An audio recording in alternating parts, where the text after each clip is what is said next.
Alors, chers collègues de la communauté universitaire et membres du grand public, je vous souhaite la bienvenue à ce panel de discussion L'inspiration au féminin, orchestré par notre Université du Québec en Outaouais en cette Journée internationale des femmes. Je tiens à préciser que cette rencontre sera enregistrée en vue d'une publication sur notre site de l'UQO. Alors, je me présente, Véronique Leblanc, de la Direction des communications et du recrutement à l'UQO. Comme l'a si bien dit une grande dame que vous devez sans doute toutes et tous connaître, Michelle Obama, la réussite, ce n'est pas combien d'argent vous gagnez, c'est l'impact que vous avez sur la vie des gens. Eh bien, aujourd'hui, vous pourrez entendre des femmes qui font la différence autour d'elles. Laissons-nous d'abord nous inspirer par le mot de notre rectrice à l'UQO, Mme Muriel Laberge, et par l'animatrice de ce panel, la directrice du Centre de soutien et d'innovation en pédagogie universitaire, Mme Stéphanie Demers. Merci beaucoup. Bonjour tout le monde. Bienvenue à toutes et à tous et merci d'être avec nous pour marquer cette Journée internationale des droits des femmes. Des droits qui requièrent aujourd'hui encore d'être promus, défendus et conquis pour nombre de femmes à travers le monde, mais aussi ici, au Québec et au Canada. Actuellement, au Canada, c'est 27 des sièges de la Chambre des communes qui sont occupés par des femmes. C'est le cas d'environ 20 des sièges des conseils d'administration des plus grandes compagnies au pays. Et même dans le monde universitaire, selon les recherches les plus récentes, les femmes sont chroniquement sous-représentées dans les événements scientifiques. Et on parle des conférences, des revues scientifiques, y compris dans les disciplines qui atteignent la parité homme-femme ou encore dans celles où les femmes sont en majorité. Et puis, on pourrait se demander pourquoi ceci est préoccupant. Eh bien, très simplement parce qu'il est difficile pour une personne de se projeter dans un horizon de possibilités lorsque ces possibilités ne sont jamais représentées dans le monde qui l'entoure. C'est-à-dire que, par exemple, la théorie des rôles sociaux va stipuler que les personnes vont chercher à comprendre quelles caractéristiques sont requises pour connaître du succès dans un rôle particulier, en évaluant les caractéristiques des personnes qui développent ce rôle et qui y réussissent. Donc, si un groupe est en particulier fréquemment représenté dans un rôle, les personnes qui aspirent à occuper un jour ce même rôle vont conclure que les habiletés et les attributs des membres de ce groupe sont requis pour réussir. Donc, la sous-représentation des femmes, et plus particulièrement des femmes issues de la diversité, qui persévèrent et réussissent dans certains rôles, contribue au sentiment des femmes qu'elles seraient capables, préparées, prêtes pour ces rôles. Et en fin de compte, lorsqu'elles sont représentées, ça contribue en fin de compte à augmenter leur confiance à leur capacité de réussir. Donc, les modèles féminins inspirants permettent aux femmes de s'imaginer dans un projet d'études, une carrière, une implication sociale ou politique, capable de surmonter des obstacles et relever des défis, disposant de tout ce qu'il faut pour réussir. C'est dire que nous avons besoin de modèles féminins inspirants, d'inspiration féminin. Les femmes que nous rencontrerons sous peu sont des modèles essentiels qui inspirent aux femmes qui font leur connaissance une conception d'elles-mêmes comme personnes de valeur, de capacité et de pouvoir. Elles inspirent ainsi la reconnaissance, la gratitude et le désir de mener à notre tour par l'exemple. Avant de commencer notre panel, toutefois, je cède la parole à une femme tout aussi inspirante, un modèle de persévérance et d'engagement, notre rectrice, Mme Muriel Laberge. Merci beaucoup, Stéphanie. Bienvenue à tous. Vraiment, je suis très enthousiaste et très fière de vous voir tous réunis ici aujourd'hui. Mais je veux vous dire quand même que j'ai des sentiments un peu mitigés en cette journée internationale des femmes. D'une part, je ressens de la fierté d'avoir le privilège de prendre la parole comme chef d'établissement, comme première femme rectrice de l'UQO, d'avoir brisé le plafond de verre. Je suis également fière de vous encourager à la sororité.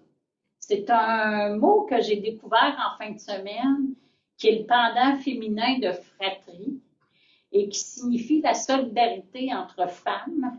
Et nous sommes solidaires sur ce chemin de l'amélioration des conditions des femmes. Nous partageons en fait une même réalité d'être une femme Et c'est peut-être le côté de mes sentiments mitigés aujourd'hui de penser qu'on doit tenir une journée internationale des femmes pour rappeler notre réalité. Comme l'a si bien dit Simone de Beauvoir, on n'est pas femme, on le devient. On le devient car les femmes sont encore malheureusement victimes d'agressions, de viols, de violences conjugales, de féminicides et j'en passe. Et la voie de sortie, pour moi, passe notamment par l'indépendance économique.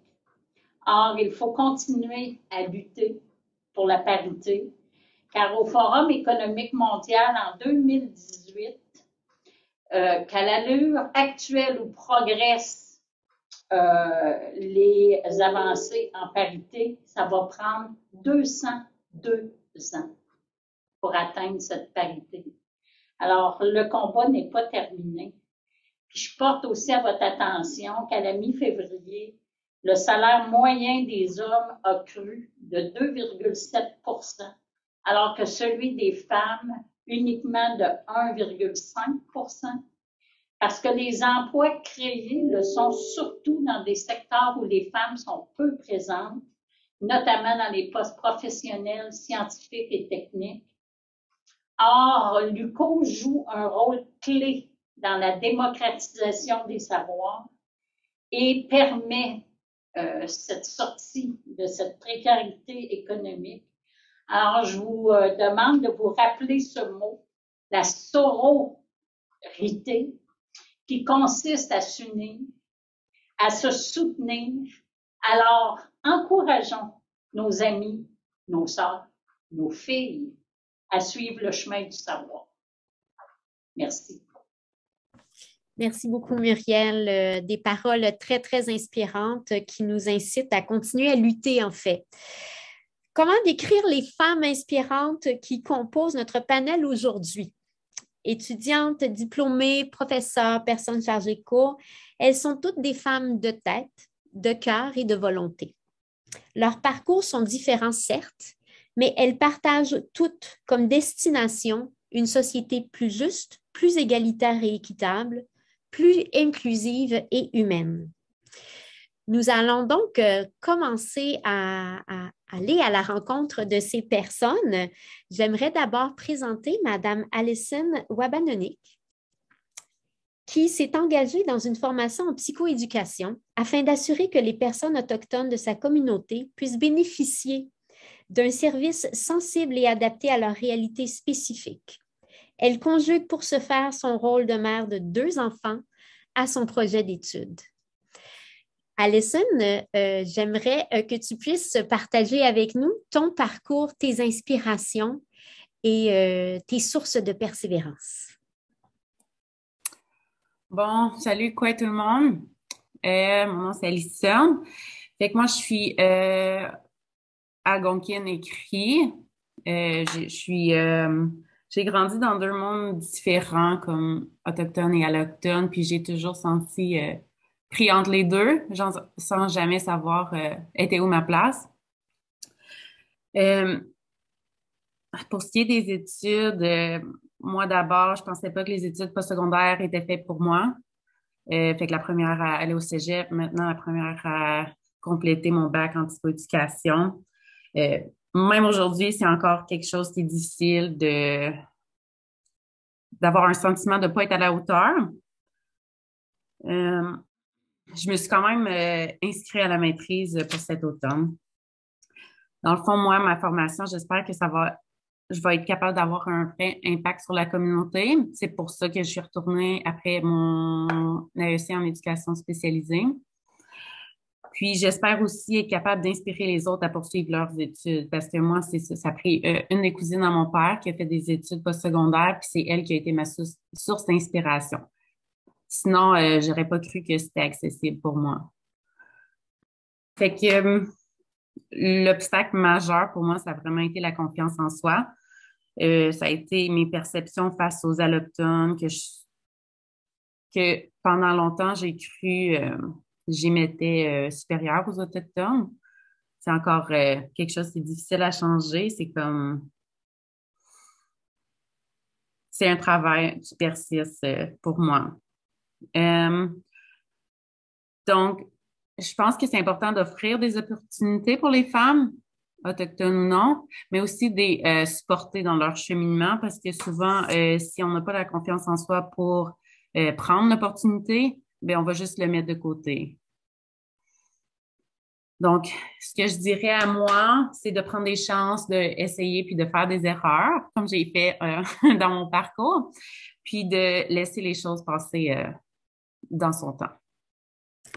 Super, merci beaucoup, Alison. Et bravo, bien contente que tu te sois inscrite à la maîtrise, c'est merveilleux.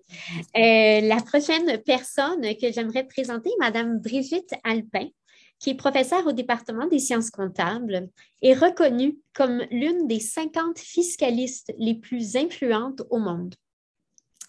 Engagée résolument pour la justice fiscale, la professeure Alpin conseille gouvernement et organisations internationales et travaille à améliorer la littératie fiscale des citoyennes et des citoyens. Madame Alpin, à vous. Donc, merci beaucoup pour l'introduction, Stéphanie, et merci de l'invitation. C'est un honneur. Je suis touchée de voir autant de belles femmes réunies aujourd'hui.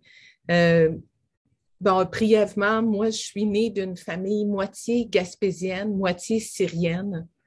Donc, mon nom de famille, Alpin, c'est lorsque mon grand-père est arrivé aux douanes, son nom arabe il était un peu trop complexe, fait que vu qu'il venait de la ville d'Alep, il a pris le nom de Alpin. Donc, des fois, je me demande si la personne que je suis aujourd'hui, ça ne vient pas de ce mix-là. Là. Imaginez la mère gaspésienne un peu jalouse, puis le père syrien un peu syrien. Donc, c'était spécial comme ambiance dans la maison, mais ma mère a toujours voulu, puis quand je parle de ma mère, j'ai émotive, mais en tout cas, ma mère a toujours énormément cru en moi. J'étais petite, puis elle disait, bon, ouais, là, parle comme le premier ministre, là. Puis elle me faisait réciter tous les premiers ministres, en tout cas. Fait que des fois, je me demande si ma source d'inspiration, c'était peut-être pas un peu ma mère, que je voyais comme une grande femme qui n'avait pas eu la chance que j'ai eue, puis qui voulait me l'offrir, puis j'ai voulu peut-être l'honorer. Mais en tout cas, et moi, j'ai abouti en comptabilité. C'était pas mon premier choix. Moi, je voulais devenir chanteuse.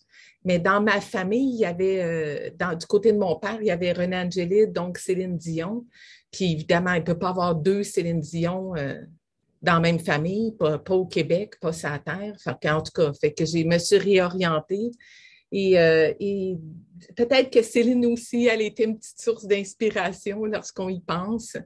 Puis mon père disait, ben fais-toi-en pas, tu vas être la Céline Dion de la fiscalité. Fait que peut-être que c'est un peu tout ça, mes parents, qui ont été une bonne source d'inspiration. Mais en tout cas, j'ai pensé vous dire un petit peu mes trucs, que pour moi, ça me guide beaucoup, mes trucs. Premièrement, moi, non, c'est pas une réponse. Quand une personne me répond non, ben, dans le fond, elle me dit, en plus, si elle me dit pourquoi qu'elle dit non, là, c'est encore mieux parce que ça me dit comment la persuader de changer d'idée pour oui. Fait que pour moi, non, c'est pas une réponse. Pour moi, en tout cas, je le prends pas jamais personnel, c'est jamais un échec. Pour moi, non, c'est une autre façon d'essayer de la convaincre à dire oui. Puis au pire, allez, ça redit non, ben c'est pas grave, je me suis réessayée doublement. Jamais copier les idées des autres. Jamais, jamais, jamais. Tout ce qui est pas la création de Dieu, là, ou de n'importe quel, en tout cas pour moi, là, tout ce qui n'est pas la création de Dieu, c'est la création d'une idée de nous, là, des êtres humains. Fait qu'il y en a des idées, puis c'est pas nécessaire de copier les idées des autres, et il y en a tellement de bonnes idées, puis le monde est en développement, fait qu'il y a toujours de la place pour de nouvelles bonnes idées. Toujours faire une place pour nos collègues sur le stage. Toujours, toujours. Même s'ils ne la méritent pas, la place, on y offre pareil. Comme ça, quand on va faire un nouveau projet, ça va leur tenter de le faire avec nous autres parce qu'ils vont se dire, je vais peut-être avoir une place sur le stage. Donc, on inspire confiance, on donne une place à nos collègues sur le stage. Je parle, mettons que tu sais, bon, tu veux-tu faire tel article, tu vas le co-signer avec moi, tu veux-tu faire telle recherche, on va aller te présenter à Radio-Canada ensemble, etc. Comme ça, en tout cas, ça l'inspire confiance, je crois. Toujours rêver des grands rêves. Moi, je dis que si on a juste une vie à vivre, ben pourquoi pas la vivre en vivant de grands rêves? C'est plus le fun. Tu sais, c'est pas grave si on les réalise pas. Le passage est plus le fun pendant qu'on rêve de grands rêves. Toujours accepter de sortir les poubelles. Donc, il faut toutes les sortir, les poubelles. Donc, il y a tout le temps quelque chose de pas le fun dans notre job. Fait qu'il faut toujours accepter de la faire. Aussi, moi, en tout cas, à mon âge, moi, je prends des projets qui m'excitent. Si ça ne m'excite pas, maintenant, je me dis, ben, c'est pas grave. Je me connais, là. Si ça ne m'excite pas, je ne vais pas faire une bonne job. Fait que je le dis, tu sais, mais non, je ne suis pas vraiment excitée avec ce projet-là.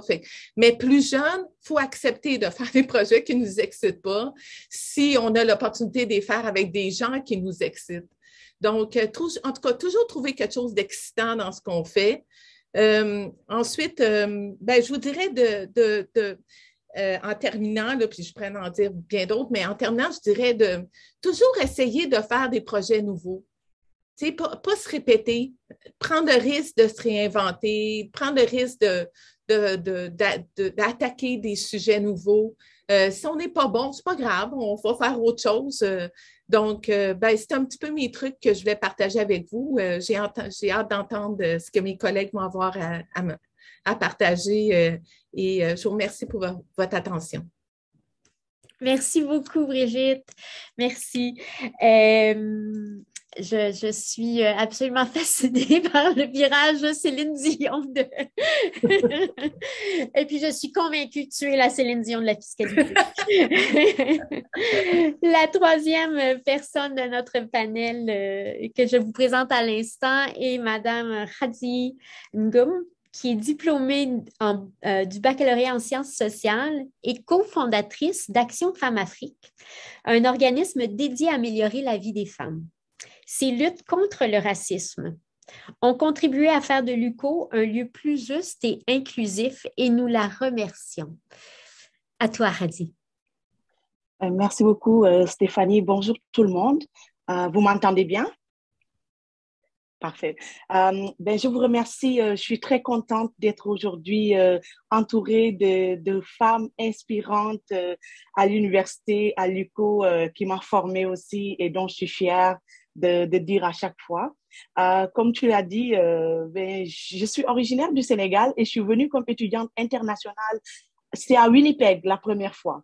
Et tout le monde me dit tout le temps, qu'est-ce que tu faisais à Winnipeg? Ben, jusqu'à présent, j'ai pas la réponse, OK? Mais en tout cas, j'ai bien aimé mon parcours parce que c'est un parcours qui m'a forgé. C'était le premier parcours qui m'a mis en contact avec un autre monde différent. Je suis venue à l'âge de 18 ans et toute seule, la première semaine, j'ai appelé mon papa, j'ai dit, je rentre chez moi, direct. J'ai rien à faire ici. Alors, ça m'a permis de voir différentes facettes de ce monde ici au Canada, des personnes très inspirantes et de me forger aussi au niveau de la personnalité. Et ça m'a permis aussi de me retrouver, de retrouver les valeurs avec lesquelles on m'a éduquée, qui sont de manière générale le respect, l'humilité, la détermination et la persévérance. Et je pense que je prends ça de mon papa. Beaucoup disent, même ma mère me dit, oh, tu dis jamais rien de moi. Je dis, c'est pas ça, mais j'ai pris beaucoup de choses de mon père et je suis tellement fière de ça parce que on a eu des valeurs de justice. Même dans mes débats à la maison, c'est des débats très passionnés et qui aboutissent pour moi à quelque chose. Et quand je me couche le soir, je me dis, ah, ma journée était belle. On a eu quelque chose qui nous permet d'avancer. Et c'est ce dont j'ai toujours pris avec moi et je me dis, je vais le partager dans mon entourage. Et c'est ça qui m'a amené aussi à me remettre aux études quand j'ai déménagé ici à Gatineau en 2014. J'ai voulu faire travail social, c'était contingenté. J'ai dit, je lâche pas. Je vais en communication, c'est quelque chose que j'aime. Et durant mon parcours aussi, j'ai vu d'autres choses, j'ai vécu d'autres choses. Et c'est là où c'est venu, je me dis, je vais créer l'organisation Action Femmes Afrique. Au début, c'était pour aider les jeunes filles en Afrique pour les aider parce que c'est des jeunes filles avec lesquelles j'ai étudié et j'ai eu le privilège de ne pas avoir été dans le besoin. Mais ces jeunes filles, je les voyais être dans le besoin et elles travaillaient plus fort que moi. Et mon père me disait tout le temps, tu as tout ce dont tu as besoin, mais tu ne travailles pas fort. Je dis, maintenant, je me dis, ces filles, il faut les aider. Il faut prendre ce dont on a vu, moi, ce que j'ai vu ici, de bien, et comment je vais les convertir en quelque chose pour le ramener chez moi, pour aider ces jeunes filles à avoir accès à l'éducation, à se maintenir dans les études, à rêver comme moi, j'ai eu l'opportunité de rêver. Et c'est ça aussi qui m'a permis, quand j'ai vu certaines choses que je me dis, peut-être que les instances de décision ne le savent pas, mais je vais porter ce combat contre le racisme.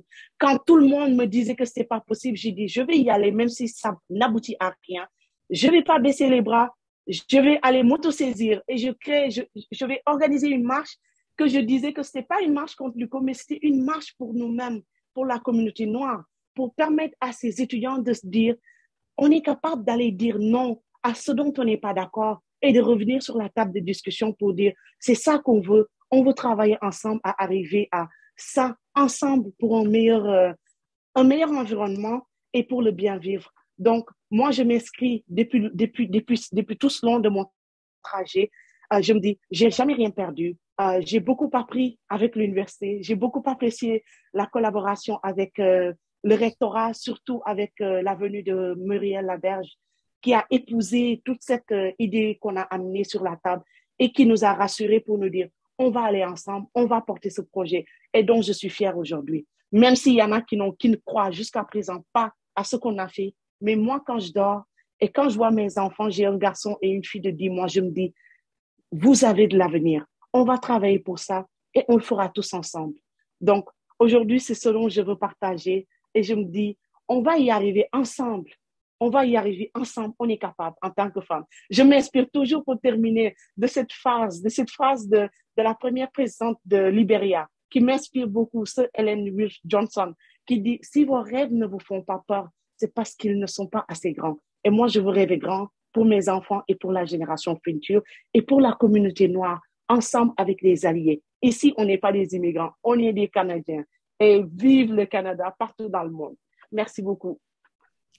Merci beaucoup, Hadi. C'est très inspirant et eh bien, on te suit puisque on voit combien ta détermination porte fruit.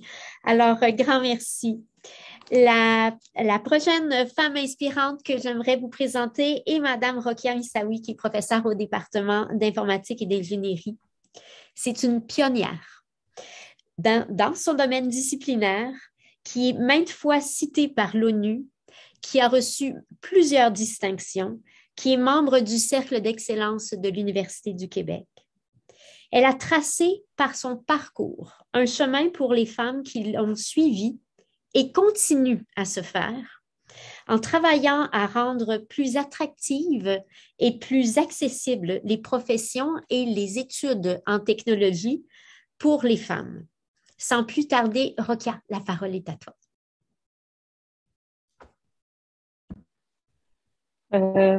Merci pour cette présentation. Bonjour à tous et à toutes. Tout d'abord, je suis ravie et honorée de participer à ce panel en présence de femmes inspirantes de notre honorable institution que j'adore. Actuellement professeure passionnée par mon travail au sein du département d'informatique et d'ingénierie de l'UQO, je trouve que mon parcours est riche grâce à l'aide et la confiance précieuse de ma famille, de mes enseignants et de plusieurs supérieurs qui ont cru en moi. Je dois aussi ma situation professionnelle et personnelle à ma ferme détermination et à ma volonté de réussir et de montrer que la femme est tout aussi capable que l'homme d'exercer tout un éventail de professions et d'activités. Je me suis battue maintes fois contre vent et marée face à diverses situations. J'ai eu à répondre à une question du genre « Après tout, tu n'es qu'une femme » et ma réponse ne tarde pas. Je leur dis « Je suis une femme et j'irai loin ». Et c'est ce qui s'est passé heureusement. À différentes périodes de ma vie, j'ai essayé d'être une bonne ambassadrice de mon pays natal qu'est le Maroc et de ma province d'adoption qu'est le Québec. J'ai fait de mon mieux pour être un bon modèle de courage et d'intégrité pour mes proches, mes enfants et mes étudiants. Je suis ravie quand j'entends une étudiante me dire « Vous êtes pour moi un modèle ». J'ai obtenu 2 diplômes d'ingénieur en mathématiques et statistiques au Maroc, où les promotions comportaient 2 femmes parmi un ensemble de 20 à 30 diplômés, et on nous regardait avec beaucoup de curiosité.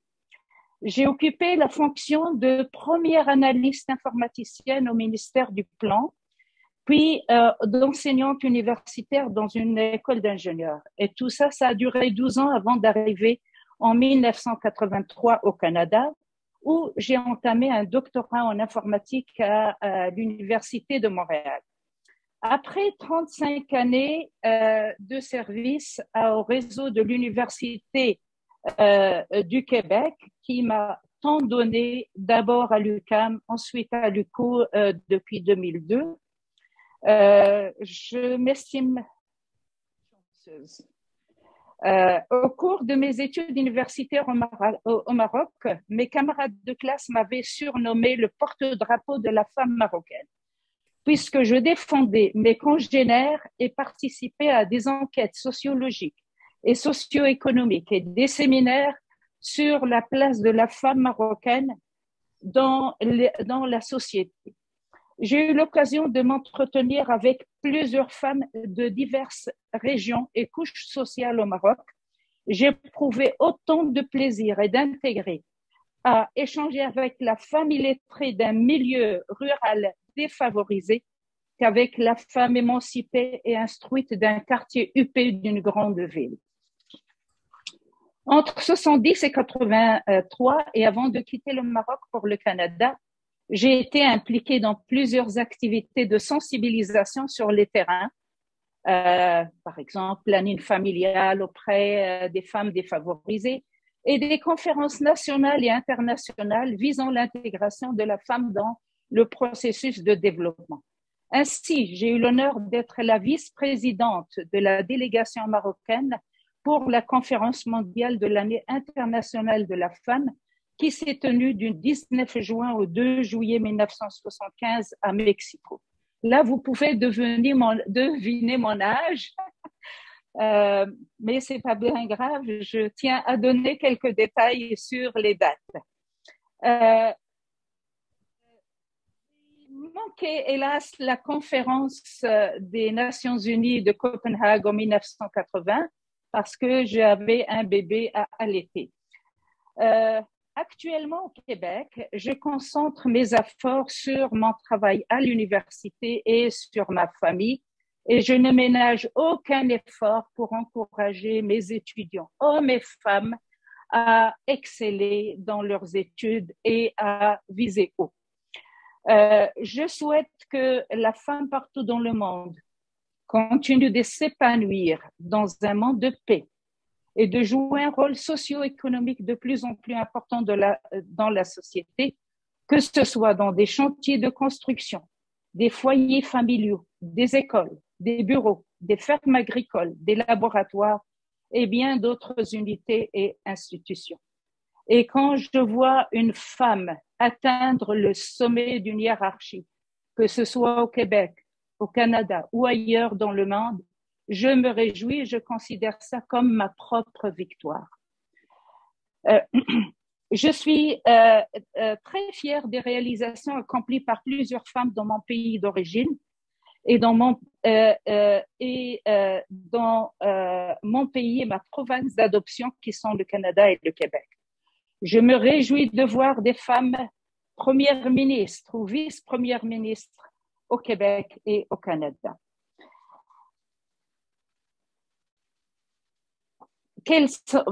Pour moi, les défis que je devais relever sont les suivants. Au cours de mes études universitaires et plus tard de ma carrière d'analyste informaticienne puis de professeur universitaire, Il fallait s'affirmer dans un monde dominé par des hommes et gagner l'estime et la confiance de mes camarades, mes collègues et mes patrons. L'aide précieuse et les encouragements de mon mari ont été d'un grand secours et de plusieurs, en fait, collègues, qu'ils soient hommes ou femmes. Merci. Merci beaucoup, Rokia. Merci d'avoir refusé ce propos qui tenait à rabaisser le fait d'être femme comme étant moindre et d'avoir prouvé que ce n'était pas du tout le cas. Donc, c'est très inspirant. Merci beaucoup. La prochaine personne que j'aimerais vous présenter est Madame Amélie Champagne, qui détient un doctorat en sciences sociales appliquées.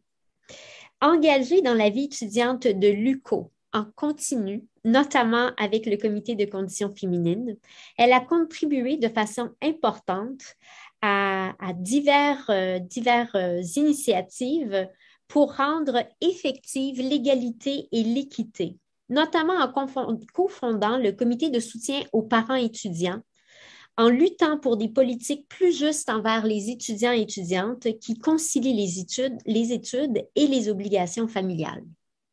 Amélie, c'est à toi. Merci beaucoup, Stéphanie, pour cette présentation.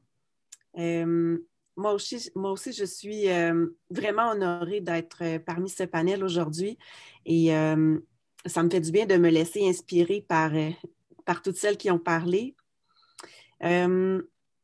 Pour mon parcours, moi, je dirais que je suis une étudiante de première génération. Je l'ai déjà dit à d'autres tribunes, mais je n'ai jamais été convaincue que j'avais tout le bagage en moi nécessaire pour réussir des études postsecondaires. J'avais pas vraiment de modèle d'éducation non plus. Puis j'avais vraiment l'impression que c'était quelque chose qui était hors de ma portée. Donc, mon parcours est un parcours un peu hasardeux, mais calculé, si on veut. Donc, j'ai toujours fait des petits pas dans la scolarité, puis j'ai jamais été certaine, j'ai jamais eu une image. Il y a des gens qui me fascinent, qui ont vraiment une image. Oui, dès que je suis entrée au cégep, je savais que j'allais faire une maîtrise ou un doctorat. C'était tellement pas moi, ça. J'avais aucune idée de ce que j'allais faire. Puis je suis allée au fil du temps, puis de fil en aiguille, j'ai fini par faire un bac, un certificat, une maîtrise en relations industrielles, puis un doctorat en sciences sociales appliquées. Ça a tout de l'allure. J'en reviens pas moi-même. Et je pense que tout ça, ça a été possible parce que j'ai rencontré des personnes incroyables aussi, beaucoup des collègues. Je pensais à ça. Bien sûr, les modèles pour moi, ça a été des femmes de ma famille, c'est sûr. Ma mère, ma grand-mère, mes tantes, ma belle-mère. C'est tous des gens très, très importants pour moi, des femmes fantastiques, très inspirantes, déterminées, tenaces. Mais j'ai aussi rencontré beaucoup de collègues de mon âge qui vivaient sensiblement la même chose que moi, qui mettaient des mots sur des choses que je n'aurais pas été capable d'identifier, des freins ou des pensées par rapport à moi-même que je n'aurais pas été capable d'identifier comme des choses qu'on peut déconstruire, des choses sur lesquelles on peut prendre action. Et ça m'a beaucoup poussée. Puis d'avoir fait toutes ces études-là, en plus de m'impliquer quand même beaucoup, parce que l'implication, pour moi, c'est une façon de rencontrer des personnes inspirantes, des femmes inspirantes notamment, mais c'est aussi beaucoup l'occasion de me connaître à travers ça. Puis j'ai découvert que j'avais beaucoup de valeurs en termes de persévérance, de justice sociale également. Quand Radi en a parlé tout à l'heure, ça m'a bien allumée. Puis je me rends compte que c'est ça qui m'a permis de relever les défis aussi. C'est de côtoyer ces femmes-là, puis c'est de développer, de travailler mes valeurs aussi, mes passions à travers ça. Je me suis rendu compte que j'avais beaucoup plus confiance en moi quand il s'agissait de défendre ces valeurs-là que de défendre moi-même mes opinions. C'était plus facile de le faire pour les autres et au nom de quelque chose que de le faire pour moi, finalement. Donc, à travers tout ça, j'ai appris que j'avais beaucoup de choses à déconstruire pour solidifier ma confiance en moi, comme disait Alison. Et je me suis rendu compte aussi à quel point, disons, les oppressions ou les difficultés qu'on peut vivre en tant que femme c'est dans l'intime qu'on les retrouve beaucoup. Et ça me touche beaucoup de prendre connaissance de ça, parce que c'est un gros travail sur lequel on doit s'atteler. C'est quelque chose de difficile. Et c'est nous qui trouvons les mots pour faire ces combats-là à l'intérieur de nous, pour mener la lutte. Et c'est vrai que la lutte est à travers l'équité, la lutte est à travers, oui, des statistiques par rapport au nombre de femmes dans les STEAM. Bon, tout ça, effectivement, mais la lutte est aussi interne. Et c'est une lutte importante à faire. Et je m'en suis beaucoup rendu compte lors de ma maternité, la conciliation, études, grossesse, travail, implication, puis la conciliation, études, famille, travail, implication. Bon, tout ça, j'ai trouvé que c'est là où c'était très frappant. C'est là où ça m'a percuté. C'est pour ça qu'on a senti le besoin de créer le comité de soutien aux parents étudiants aussi, parce que c'est à travers ça disons que les difficultés se cristallisent dans notre rôle de mère, notre rôle de parent. Et ça, c'est un moment charnière où est-ce qu'on se rend compte que oui, effectivement, il y a encore beaucoup de choses à faire pour l'égalité et pour la conciliation effective aussi. Puis c'est important à ce moment-là, je pense, de bien s'entourer, d'avoir des personnes qui sont bienveillantes autour de soi puis qui vont nous refléter un discours bienveillant aussi envers nous-mêmes, un discours de force, de persévérance, de ténacité. J'aurais dû me prendre un verre d'eau, excusez.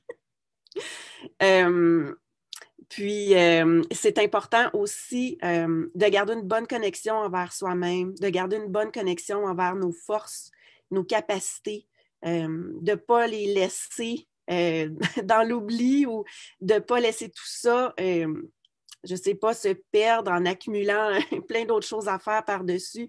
C'est important de les garder vivantes. Puis pour moi, l'implication, c'est une manière de garder ça vivant aussi, de me raccrocher avec mes collègues qui m'ont beaucoup inspirée. À l'université, des professeurs aussi qui ont compris c'était quoi la conciliation études, grossesse, travail, la conciliation famille, études, travail, implication, les précarités financières qui viennent avec ça, des moments où on ne sait plus qui on est parce qu'on n'a pas d'espace pour se retrouver. C'est important d'avoir des personnes qui sont en position de pouvoir, qui sont en position, disons, des images, des personnes qui sont des images de ce qu'on pourrait atteindre et qui nous comprennent et qui nous poussent vers le haut.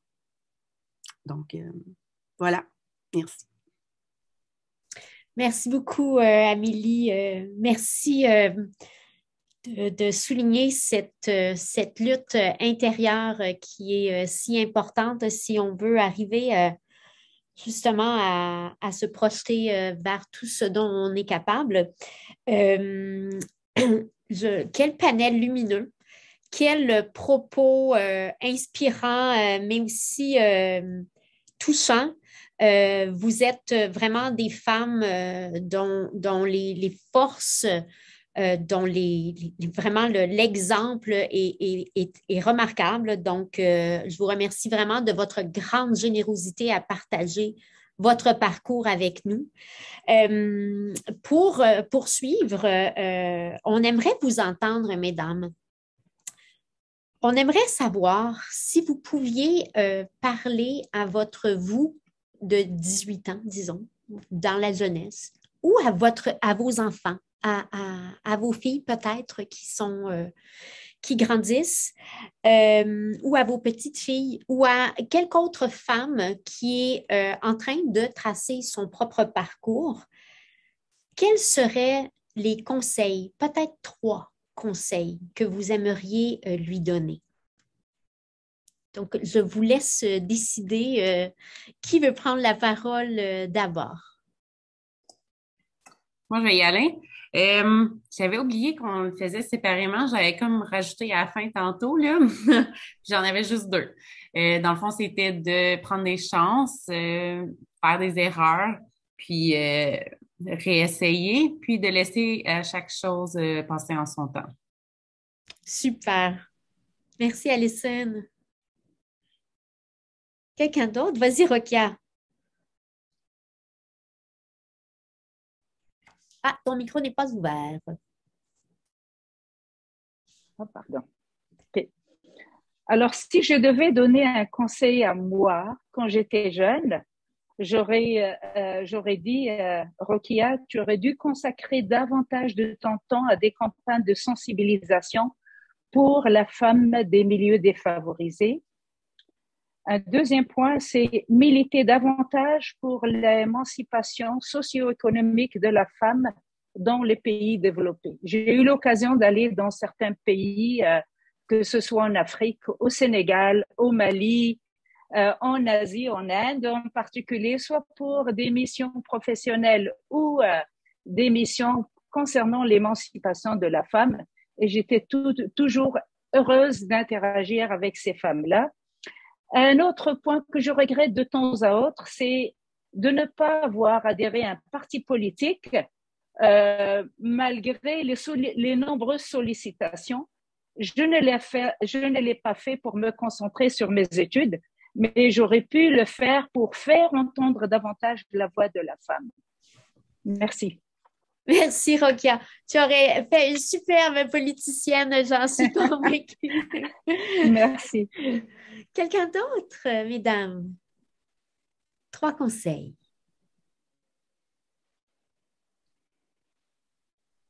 Je vais me lancer. Ah. Vas-y, Amélie, on ira. Okay. Amélie, vas-y. Vas-y. Merci. Moi, je dirais être bienveillant envers soi-même, dans nos erreurs, dans ce qu'on a de l'air des fois, dans ce qu'on fait, puis d'y aller comme on le sent, là, puis de ne pas se sentir mal par rapport à ça. Vraiment, de prendre notre place comme c'est là, dans le moment, puis that's it. Super. C'est Radi ou Brigitte qui avait... Vas-y, Radi. Mais je pense que si je dois parler à mon moi de 18 ans, ça fait pas très longtemps, je dirais que c'est peut-être de me donner, et jusqu'à présent j'y travaille, c'est de me permettre de faire des erreurs, et quand je vois mes enfants, que ce soit garçons et filles, je me dis, le message que je vais leur donner, c'est le message que je donne aux jeunes de maintenant que je vois. C'est apprendre, chercher le savoir, encore le savoir, oser et aller faire face à la réalité. Je pense que c'est les 3 choses que je dirais. Super, merci beaucoup. Brigitte? OK. Donc, je l'ai dit un peu tantôt, rêver de grands rêves. Ça, c'est sûr que je le dis à mes étudiants. Puis moi, j'ai pas de filles, j'ai pas de petites filles encore, mais en tout cas, mais j'ai des belles filles. Mais c'est ça. J'imagine un peu mes étudiantes quand je parle. Puis c'est sûr, rêver de grands rêves. Moi, j'y crois tellement à ça.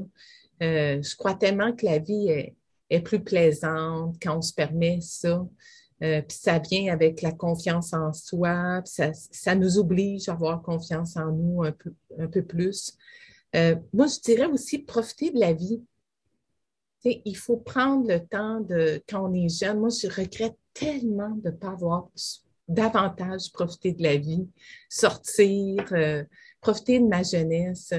C'est quelque chose qui nous suit le restant de notre vie. On dirait que c'est comme...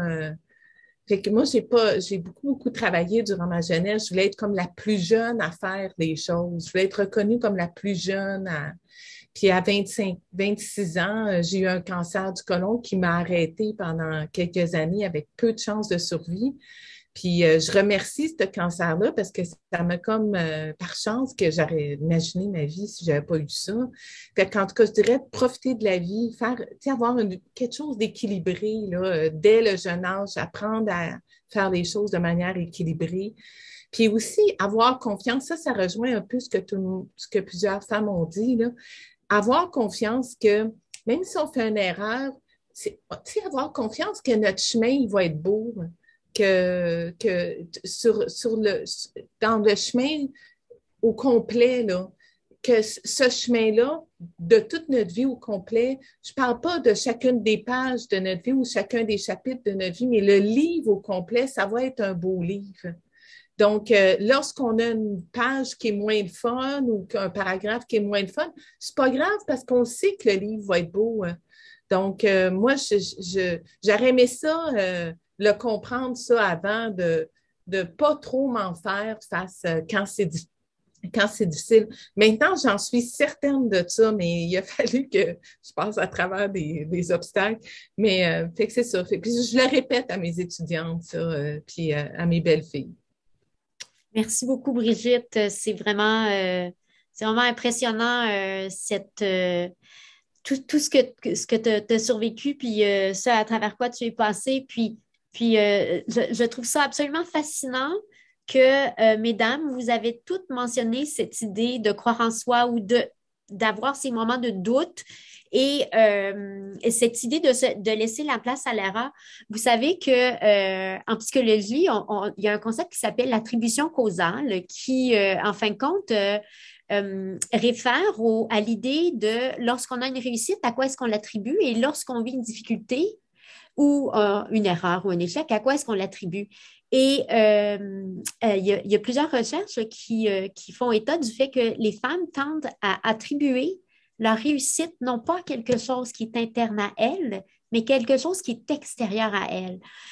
Si j'ai bien réussi mon examen parce que il était facile, le professeur est gentil, j'ai eu beaucoup de soutien d'autres personnes, etc., etc. Et rarement, l'attribution va être c'est parce que je suis bonne, c'est parce que je suis capable, c'est parce que je dispose de toutes les compétences et de toutes les capacités.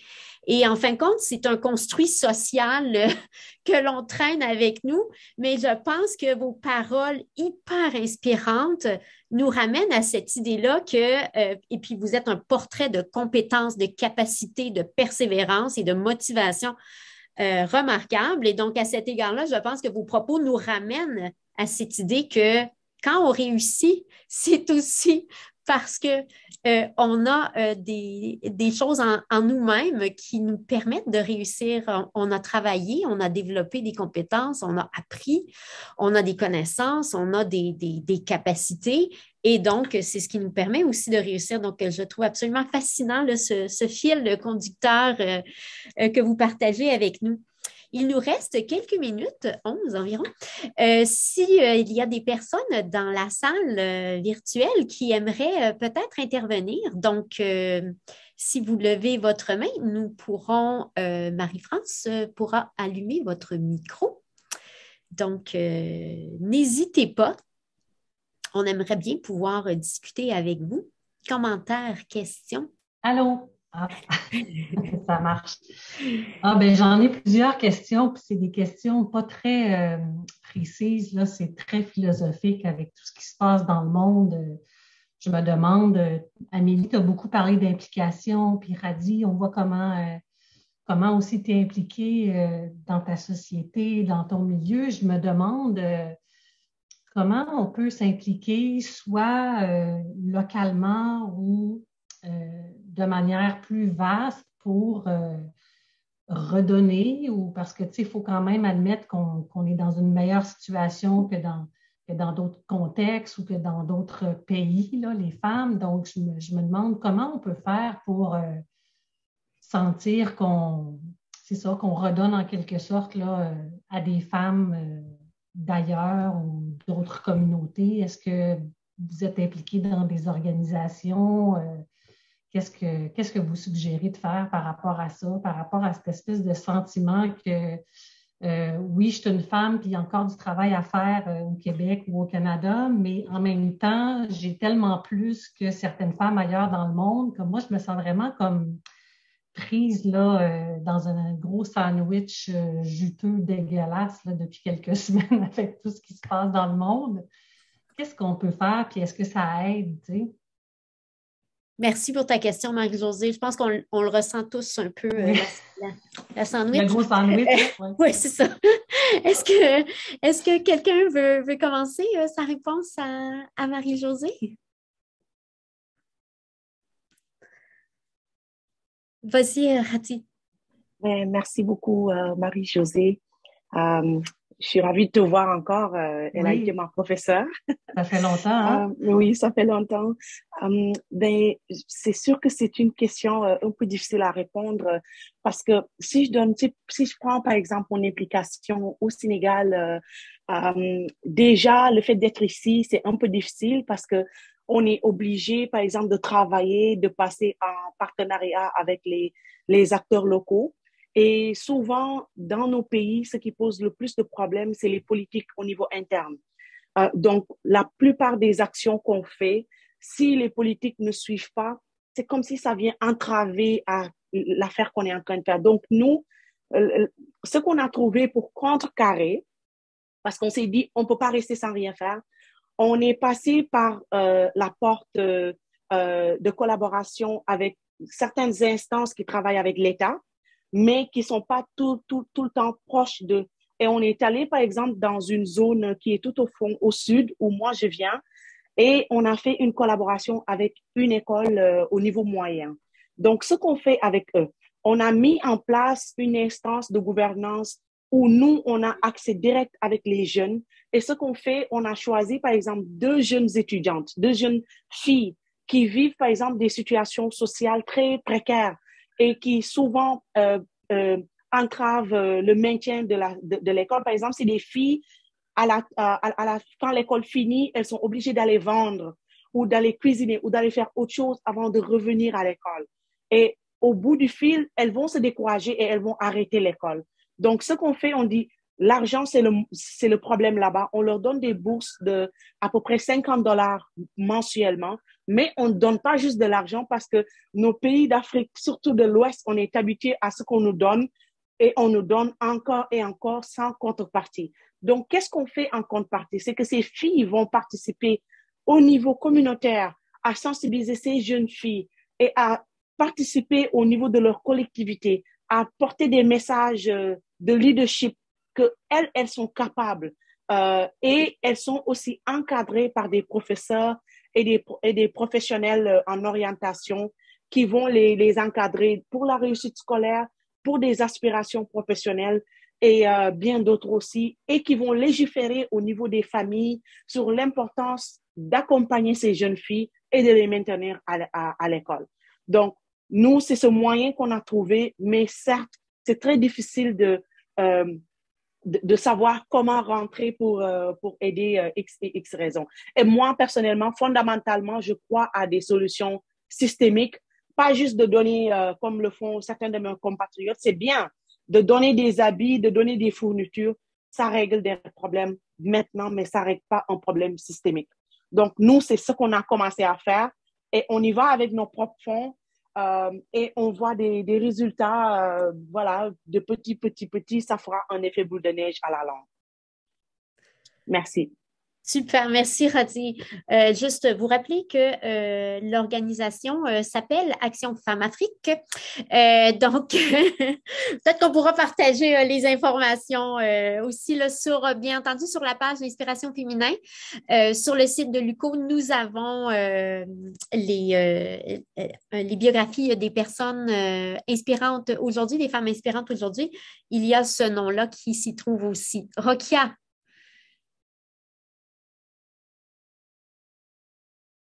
On t'entend pas, Rokia, je pense que ton micro est fermé. Voilà, excusez-moi. Merci Marie-Josée pour cette question. Moi, je dirais que la situation de la femme dans les pays développés est de loin meilleure que celle dans les pays sous-développés, mais je me réjouis du fait que, si je prends le cas du continent africain, premièrement, dans plusieurs régions, la femme africaine s'impose. Regardez juste l'attitude de Hadi quand elle parle. Elle est passionnée. J'ai vu des femmes qui dirigeaient des ménages, des familles, etc. C'était extraordinaire. Et heureusement que de nos jours, ça a évolué à divers niveaux. À titre d'exemple, on voit de plus en plus de femmes ministres. de plus en plus de femmes députées, ambassadrices dans le continent africain. On voit beaucoup d'actions de bénévolat, ce que je n'avais pas connu d'une manière très marquante du temps où je vivais au Maroc. Donc, on s'attaque à un certain nombre de préjugés. On sensibilise la femme, surtout la femme illettrée. Il y a des émissions intéressantes. Et ce qu'il faut faire, c'est vraiment lutter sévèrement contre le biais du genre, ainsi que la discrimination de toutes sortes et le harcèlement envers les femmes partout dans le monde. Merci. Merci beaucoup, Rokia. C'était une question, comment dire, Marie-Josée, qui nous incite à l'action. J'aime beaucoup entendre là, les réponses, c'est très utile. Oui, Kerlande. Bonjour tout le monde. Et j'ai un mot particulier à adresser à toutes les femmes ici ce soir, aujourd'hui, et spécialement qui viennent de partager vos expériences avec nous, qui nous incitent davantage à nous relever, à avancer, à prendre notre avenir, notre destin en main. Je suis à l'université de l'UQO. Je suis en 3e année en ressources humaines et je viens d'Haïti. Et quand j'étais là-bas, j'étais une femme engagée dans ma communauté. Et en vous écoutant parler, je me suis dit, waouh, est-ce que l'année prochaine, je n'aurai pas la chance d'y aller pour aller donner un élan de motivation aux femmes, parce que nous travaillons spécifiquement aux jeunes, dans le but de les encourager à prendre leur avenir au sérieux, parce que chez nous, là, il y a tellement de jeunes qui jouent avec leur avenir, pensant que ce sont les autres qui peuvent les aider. Et nous, notre organisation travaille dans le but de les motiver à prendre leur étude au sérieux et à prendre leur avenir en main. Et surtout chez nous, on nous a fait comprendre, c'est-à-dire les femmes, on nous a fait comprendre qu'on est né avec notre bonheur. Donc, dès qu'on se marie avec quelqu'un, donc cette personne-là, c'est lui qui va nous élever, nous relever. Moi, là, j'étais née dans une famille qui m'avait appris que je dois faire beaucoup d'efforts et moi-même, j'étais pas du tout d'accord avec cette conception et c'est pourquoi j'ai toujours dit aux jeunes femmes de ma communauté qu'il faut faire beaucoup d'efforts pour atteindre vos objectifs parce que le mari que vous aurez demain va vous respecter par rapport à ce que vous faites de votre vie, mais pas parce